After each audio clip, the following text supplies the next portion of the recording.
Tom, I guess when you face a guard combination like Scott and Kraft, what kind of dynamic does that do for you, given their ability to steal the ball?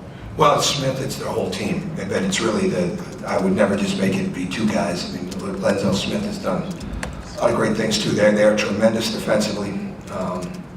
They attack the dribble.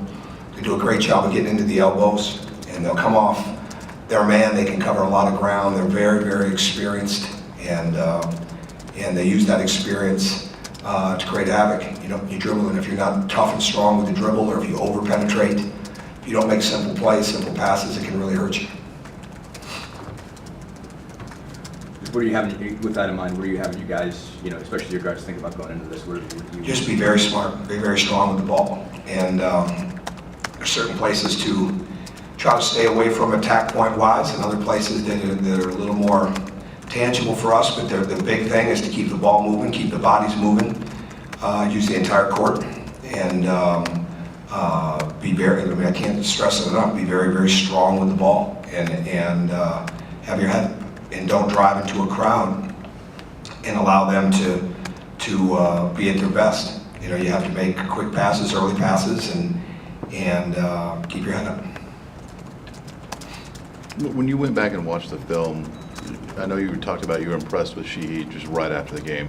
When you went back and watched the film, what were your thoughts on his play? He played excellent. He started running from the beginning of the game, and he ran the entire game. He was the beneficiary of moving extremely well without the ball, being very good with the ball, playing very good defense, but used the entire court, whether he was running the court, whether he was getting to the corner, whether he was playing off the top. He did an outstanding job in many areas, and he was very hard to keep up with.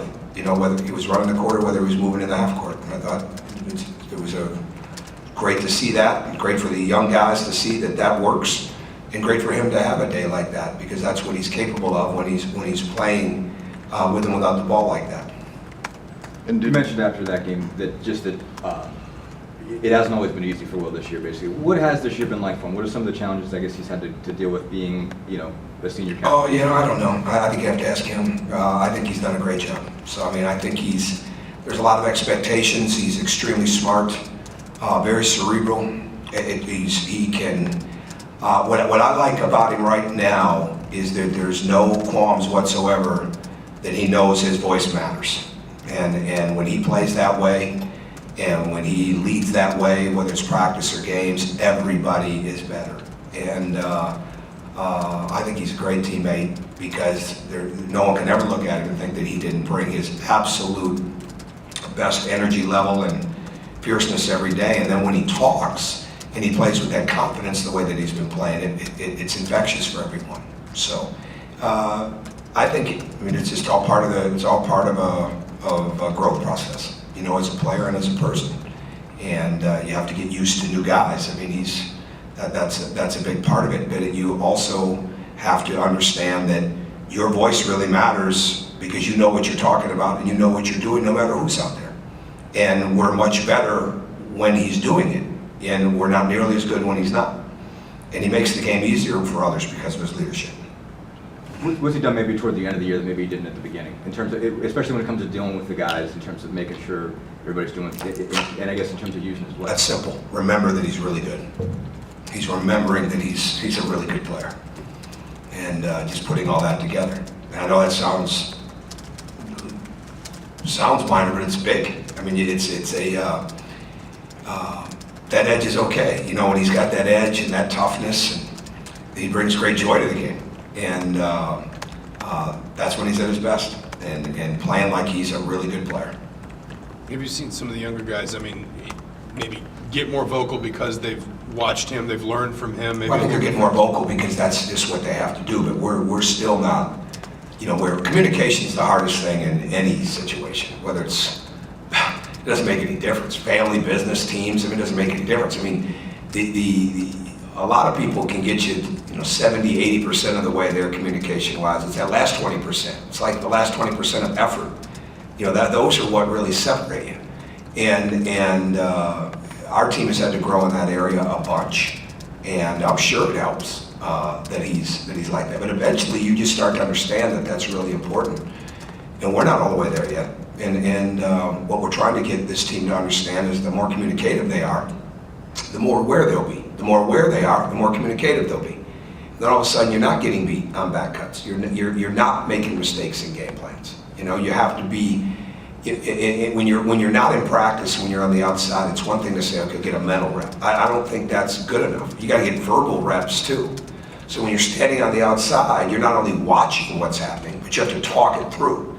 And then you have to carry it onto the court and talk it through. We spend as much time talking about that and trying to get that across as much as anything we do outside of the X's and O's of what we're trying to get accomplished in basketball here. And I think it's a sign of our youth. I think it's a sign of our society that it's very, very hard to really understand that verbal communication is paramount. But you have to keep doing it. I mean, look how many times people can look at the iPhone on a given day. Look how many times they don't have to verbally communicate to communicate with someone. Well, that doesn't work in basketball. You've got to be able to talk it. And you know, the old term, have your head on a swivel and play the ball, see your man. You know, those things are just paramount to having any type of success. So in answer to your question, do I think they're getting some of that from him? Absolutely. But I think it's got to be something that becomes part of who they are, or they can't have success, you know, in the long term. Imagine this is true for all of them, but is there any one young guy, freshman or sophomore, that you've really seen sort of take from Will and grow directly because he's got a lot from Will? I couldn't single anybody out, I don't think. No, I think they've all, I would probably say the sophomores, as much as the freshmen. Will's got an edge, and he's never afraid to talk the game and to help them be better on the court with what they need to do. And sometimes he can be a little more, he could be even a little more demanding, and because he's got it in him. And you know, leadership is never for the faint-hearted. It's leadership is never about well, you know, let's take a census. You know, let's get a consensus on what we think is best. That doesn't work. Sometimes you've got to have real-time communication, and it doesn't always sound good, you know, but it gets the point across. And I think I see some sophomores, as well as the freshmen, responding to that. And I think Yogi's doing the same thing. I think that's, you know, when those guys, when players really can talk about what they see, what they know, not afraid to tell a teammate what they need to hear in that immediate juncture, not just in a film session, but that immediate, can just make your team so much better. And there's times we do a good job of that, but we're not as consistent yet. But when Will is consistent like he is, and when Yogi's consistent like he is, especially the last couple of weeks, it makes us a lot better. You talked at the beginning of the year about Aaron Kraft and putting him in that sort of... No, absolutely. What puts him there for you, I guess? So obviously you've seen him defensively, I mean, the leadership, I think, is clear, and the intelligence is clear, the toughness is clear, but I think what makes him, and I think even the fact that he'll take and make big plays, big shots, doesn't have to be the one that takes the shot, is clear. I'm sure everybody's seen that. What separates him from me is the ground he covers every possession. And he does multiple things, multiple times in a possession, almost every possession. That's hard to do. That's hard to do. I mean, he can be in the corner guarding somebody and come all the way over on the other side and help. He can be playing the ball. As we told our young guys, you have no idea what you're getting ready to see when it comes to hand speed and hand quickness, not only from him, but from the other guards with the way they attack the basketball. And he's been doing that from the beginning. And I think the thing that I look at him and see is a guy that's always understood his impact on winning. And because he's one of those rare people that can set the pace for his team, and he's very, very good at trying to set the pace for the other team. And when we didn't let him do that last year down there, we won. When we let him do it here, we lost. And along with the fact that we weren't good enough for the basketball. But that's a unique trait, and he's got it. Kind of talking, I guess, about that. I know Iowa likes to play fast, but did you feel like there were certain things that you were doing Thursday night, forcing turnovers, quick shots, things like that, that maybe were forcing them to speed up even more than the way that the speed they want to play? I don't know. I don't know that. I thought we were very aggressive, and they always play fast. Certainly, we're capable of. When you watch the film, you see the things that you could have done better, especially defensively. There's no question about that. And we adjusted some of that during the game, and we substituted some of that during the game. But the biggest thing we did that night was we were committed to the spacing, and no matter what. And that's what you have to be. And we didn't do as good a job of that at Wisconsin. That's why I like the improvement level in such a short period of time. They absorbed what they saw on film. But it wasn't like Iowa was playing bad either. They got a lot of really, really good scores, and they can score in bunches. So, to me, I think they're very comfortable playing at that pace. So, I don't know. Anything else? Yeah, Tom, this may impact tomorrow's game or not, but in general, when you have, say, a 3-point lead with about 10 seconds, 8 seconds left in the game, is your approach that you want to foul, you don't want to foul? How do you handle that at the end of the game? I have different views of that. It depends on a lot of things. It's not a steadfast rule to me. If I had to err on one side, I'd go with not fouling, because I think there's too many things that could go wrong.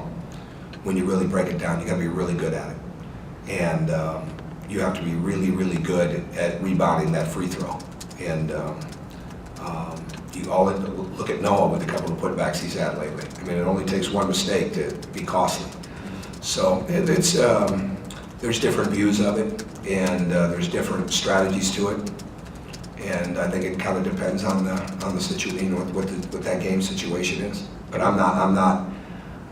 it's not a steadfast thing to do it by any stretch. Have you done both, fouled and not fouled? Yeah, I've erred more on the side of, I should say erred, it's worked a lot of times in trusting the defense. And I think when you have a team that can switch pretty much every position, it's better to do that. But that's not always the case. So then you have to, and a lot of it depends on who's on the floor. And there's no question about that.